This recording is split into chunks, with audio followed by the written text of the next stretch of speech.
എല്ലാ വർഷത്തെയും പോലെ new year resolution ഒക്കെ എടുത്ത് അടുത്ത വർഷം തൊട്ട് നന്നാവാം എന്ന് വിചാരിച്ചിരിക്കുകയാണോ? എങ്കിൽ നമുക്ക് ഈ വട്ടം ഒന്ന് മാറ്റി പിടിച്ചാലോ? Welcome back to my channel. I am Aryadev. ഇനി ന്യൂ ഇയറിന് 2 മാസമുണ്ട്. ഈ 2 മാസം നമുക്കൊരു സിസ്റ്റമാറ്റിക് ആയിട്ട് ഹാബിറ്റ് ഒക്കെ ഒന്ന് ബിൽഡ് ചെയ്ത് അടുത്ത വർഷം നമ്മളുടെ ആക്കിക്കൂടെ? എന്തു പറയുന്നു? നമ്മൾ ഈ 75 ഹാർഡ് ചലഞ്ച് എന്നൊക്കെ കേട്ടിട്ടില്ലേ? അത് പേര് പോലെ തന്നെ ഭയങ്കര ഹാർഡാ, അധികം ആർക്കും കംപ്ലീറ്റ് ചെയ്യാൻ പറ്റിയിട്ടില്ല. അതുകൊണ്ട് ഞാനൊരു ചലഞ്ച് സ്റ്റാർട്ട് ചെയ്തു. ചലഞ്ചിനൊരു പേരൊക്കെ ഇട്ടു, ദ റൈസ് ചലഞ്ച്. എൻ്റെ ചാനലിന് സിമിലർ ആയിട്ടുള്ള ഒരു പേര്, ദാറ്റ്സ് ഇറ്റ്. അപ്പോൾ ഈ ചലഞ്ചിൽ ഞാൻ എൻ്റേതായിട്ടുള്ള ഒരു 8 റൂള് കണ്ടുപിടിച്ചിട്ടുണ്ട്. അപ്പോൾ അത് ഞാൻ നിങ്ങളോട് പറയാം. നിങ്ങൾക്ക് ഇതേ റൂൾ തന്നെ ഫോളോ ചെയ്യണം എന്ന് നിർബന്ധമൊന്നുമില്ല. നമ്മുടെ ലൈഫിൽ എന്തൊക്കെ അച്ചീവ്മെന്റ്സ് വേണം, അതിന് അലൈൻഡ് ആയിട്ടുള്ള കുറച്ച് റൂൾസ് സെറ്റ് ചെയ്ത് അത് കൺസിസ്റ്റന്റ് ആയിട്ട് നെക്സ്റ്റ് 60 ദിവസം പാലിക്കാൻ നോക്കാം. That's it. സിമ്പിൾ റൂൾസ് ആണ് ഇത്. പക്ഷേ ഈ റൂൾസ് കംപ്ലീറ്റ് ചെയ്യുന്നത് സിസ്റ്റമാറ്റിക് ആയിട്ട് കൺസിസ്റ്റന്റ് ആയിട്ട് കംപ്ലീറ്റ് ചെയ്യുന്നതിലാണ് കാര്യം.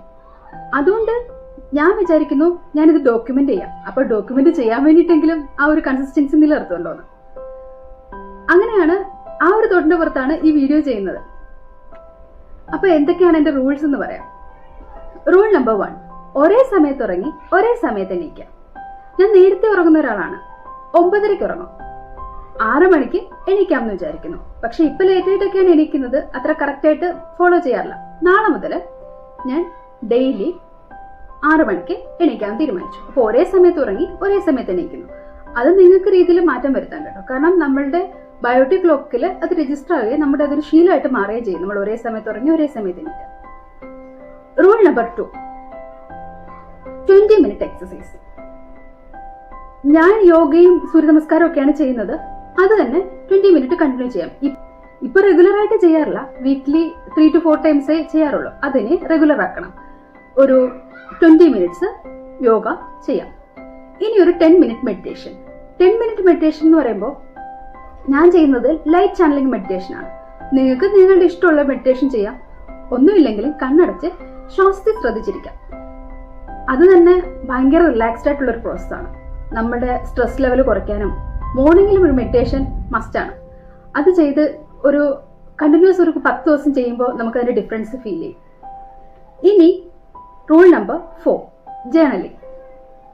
ഞാൻ കുറച്ച് നാളായിട്ട് ചെയ്തു വരുന്ന ഒരു ഹാബിറ്റാണ് ജേർണലിംഗ്. ജേർണലിംഗ് ഭയങ്കര പവർഫുൾ ആണ്. എൻ്റെ ഇത്രയും നാളത്തെ എക്സ്പീരിയൻസ് വെച്ചിട്ട് ഞാൻ പറയാം, ജേർണലിംഗ് എന്ന് പറയുന്നത് ഒരു മിറാക്കിൾ ടൂളാണ്. നമുക്ക് നമ്മളെ തന്നെ മനസ്സിലാക്കാനും നമ്മുടെ പോരായ്മകൾ മനസ്സിലാക്കാനും നമുക്ക് എവിടെയൊക്കെയാണ് ഇമ്പ്രൂവ്മെന്റ് കൊണ്ടുവരേണ്ടതെന്ന് മനസ്സിലാക്കാനും നമ്മുടെ ഒരു ബെസ്റ്റ് ഫ്രണ്ട് ആവും നമ്മുടെ ജേർണല്. ഞാൻ എൻ്റെ ജേർണലിൽ ഒരു പേരൊക്കെ ഇട്ടിട്ടുണ്ട്, എയ്റ. എൻ്റെ പേരിനോട് സിമിലർ ആയിട്ടുള്ള ഒരു പേര്, AYRA. That's it. അപ്പൊ എയ്റയാണ് ഇപ്പോഴത്തെ എൻ്റെ ബെസ്റ്റ് ഫ്രണ്ട്. ഈ ജേർണലിംഗ് ഒരു വളരെ നല്ലൊരു ടൂളാണ്. ഈ ടൂള് നിങ്ങൾ നിങ്ങളുടെ ലൈഫിലും പാലിക്കണം. അതെൻ്റെ ഒരു റിക്വസ്റ്റ് ആണ്. ജേർണലിംഗ് മോർണിംഗ് ജേർണലിംഗ് ഉണ്ട്, ഈവനിങ് ജേർണലിംഗ് ഉണ്ട്. മോർണിംഗ് ജേർണലിംഗിൽ നമ്മൾ ചെയ്യേണ്ടത് എന്താണെന്ന് വെച്ചാൽ ഡെയിലി അഫർമേഷൻ, ഗ്രാറ്റിറ്റ്യൂഡ്, അങ്ങനെയുള്ള കാര്യങ്ങളൊക്കെ. ഇപ്പൊ എന്താണ് ജേർണലിൽ എഴുതേണ്ടതെന്ന് അറിയത്തില്ല എന്നുണ്ടെങ്കിൽ ChatGPTയോട് ചോദിക്കുക. ഒരു കുറച്ച് പ്രോംപ്റ്റ് തരാൻ പറയാം. അപ്പോൾ ജേർണലിംഗിന് വേണ്ടി കുറച്ച് പ്രോംപ്റ്റ് തരും. ഒരു ദിവസം അപ്പോൾ ഒരു പ്രോംപ്റ്റ് വെച്ചിട്ട് എഴുതി പോവാം. ഇത് വളരെ ഹെൽപ്ഫുൾ ആണ്. പിന്നെ ഈവനിങ്ങിൽ റിഫ്ലക്ഷൻ ജേർണൽ. റിഫ്ലക്ഷൻ ജേർണലിൽ എന്താ ചെയ്യേണ്ടതെന്ന് വെച്ചാൽ നമ്മൾ ഇന്നത്തെ ദിവസം എന്തൊക്കെ നല്ലതായിട്ട് നടന്നു, എന്തൊക്കെ മോശമായിട്ട് നടന്നു, നാളെ ഇന്നത്തേക്കാൾ ബെറ്റർ ആക്കാൻ എന്തൊക്കെ ചെയ്യാൻ പറ്റും, ഇതൊക്കെയാണ് റിഫ്ലക്ഷൻ ജേർണലിൽ ഈവനിങ് ചെയ്യേണ്ടത്. അതുപോലെ തന്നെ ടു ഡു ലിസ്റ്റ് ചെയ്യാം, നാളത്തേക്കുള്ള പ്ലാനിങ്. അപ്പോൾ അതിൽ എന്തൊക്കെയാണ് ചെയ്യേണ്ടത്, നാളെ ടോപ്പ് 3 പ്രയോറിറ്റീസ് എന്തൊക്കെയാണ്, അത് ലിസ്റ്റ് ഡൗൺ ചെയ്ത് കഴിഞ്ഞുള്ള ഒരു ഗുണം എന്താണെന്ന് വെച്ചാൽ നമുക്ക് നാളെ എന്തൊക്കെ ചെയ്യണം എന്ന് ആലോചിച്ച് സമയം കളയേണ്ട ആവശ്യമില്ല. നമ്മൾ ഇന്ന് രാത്രി തന്നെ ആലോചിച്ച് എല്ലാം ഫിക്സ് ചെയ്ത് വെച്ചിട്ടുണ്ട്. അപ്പൊ അത് ഫോളോ ചെയ്താൽ മതി. അതും നമ്മുടെ സമയം കറക്റ്റായിട്ട് യൂട്ടിലൈസ് ചെയ്യാൻ പറ്റുന്ന ഒരു ടൂളാണ് to do list. To do list night ചെയ്യുന്നതാണ് എപ്പോഴും നല്ലത്. Rule number 5, read book. Book read ചെയ്യാന്നുള്ളത്, അത് നോൺ ഫിക്ഷൻ ബുക്സ് ആണ് ഞാൻ കൂടുതൽ റീഡ് ചെയ്യാറ്. നോൺ ഫിക്ഷൻ ബുക്ക് തന്നെ റീഡ് ചെയ്യാം. അപ്പൊ ഞാനിപ്പോൾ വായിച്ചുകൊണ്ടിരിക്കുന്ന ബുക്ക് ദ സീക്രട്ട് എന്ന ബുക്കാണ്. ആ ബുക്ക് ഒരു 10 പേജസ് വെച്ചിട്ട് വായിക്കുന്നു. അത് കംപ്ലീറ്റ് ചെയ്തിട്ട് അടുത്ത ബുക്ക് എടുക്കുന്നു. ഓക്കെ. ഇനി റൂൾ നമ്പർ 6, ഹെൽത്തി ഡയറ്റ്. ഒരു ഹെൽത്തി ഡയറ്റ് ഫോളോ ചെയ്യുന്നു. ഹെൽത്തി ഡയറ്റ് എന്ന് പറയുമ്പോൾ ഞാൻ വിചാരിക്കുന്നത് 1 മീൽ എ ഡേ ഒന്ന് ഫോളോ ചെയ്യാം 2 മാസത്തേക്കെന്നാണ്. ഞാൻ നേരത്തെ ചെയ്തുകൊണ്ടിരുന്ന ഒരു ഡയറ്റ് ആയിരുന്നു 1 meal A day. 1 meal A day എന്ന് പറയുന്നത് ഒരു ദിവസം കഴിക്കേണ്ട കലോറീസ് എല്ലാം കൂടെ ഒറ്റ നേരം ഒരു മീലിൽ ഉൾപ്പെടുത്തുന്ന ഒരു ഡയറ്റാണ് 1 മീൽ എ ഡേ. അത് കറക്റ്റായിട്ട് തന്നെ ഫോളോ ചെയ്യണം. നല്ല രീതിക്ക് വെള്ളം കുടിക്കണം. പിന്നെ അതൊരു ഇന്റർമീഡിയറ്റ് ഫാസ്റ്റിംഗ് പോലെയാണ്. ഇന്റർമീഡിയറ്റ് ഫാസ്റ്റിംഗിൽ 1 മീൽ എ ഡേയിൽ എന്താ സംഭവിക്കുന്നത് വെച്ചാൽ നമ്മൾ ആ 1 അവറിൽ ഫുഡ് കഴിച്ചിട്ട് ബാക്കിയുള്ള 23 അവേഴ്സ് നമ്മൾ ഫാസ്റ്റിംഗ് വിൻഡോയിലായിരിക്കും. വെയിറ്റ് ലോസിന് നല്ലൊരു രീതിയാണ് 1 മീൽ എ ഡേ. അത് കറക്റ്റായിട്ട് നല്ല രീതിക്ക് വാട്ടർ ഇൻടേക്കും വേണം. അതുപോലെ ഫാസ്റ്റിംഗ് വിൻഡോയിൽ നമ്മൾ വെള്ളം, അതുപോലെ ബ്ലാക്ക് ടീ, ഗ്രീൻ ടീ, ഇതൊക്കെ ബ്ലാക്ക് കോഫി ഇതൊക്കെ മാത്രമേ കഴിക്കാൻ പാടുള്ളൂ. വേറെ ഒന്നും അലൗഡ് അല്ല. ഞാനത് നേരത്തെ ചെയ്തപ്പം എനിക്ക് വലിയ ബുദ്ധിമുട്ടില്ലാതെ ഫോളോ ചെയ്യാൻ പറ്റുന്നുണ്ടായിരുന്നു. ആദ്യത്തെ കുറച്ച് ദിവസത്തെ ബുദ്ധിമുട്ട് പിന്നെ അതങ്ങ് ശീലമായി മാറി. എനിക്ക് കോൺസ്റ്റിപ്പേഷനോ അങ്ങനത്തെ ഹെൽത്ത് റിലേറ്റഡ് ഇഷ്യൂസോ ഒന്നും വന്നിട്ടില്ല. അത് നിങ്ങൾ നിങ്ങളുടെ ഹെൽത്ത് കണ്ടീഷൻ നോക്കിയിട്ട് മാത്രം ചെയ്യാം. ഇനി rule number 7, focused work window. ഞാനൊരു സ്റ്റാർട്ടപ്പാണ് ചെയ്യുന്നത്.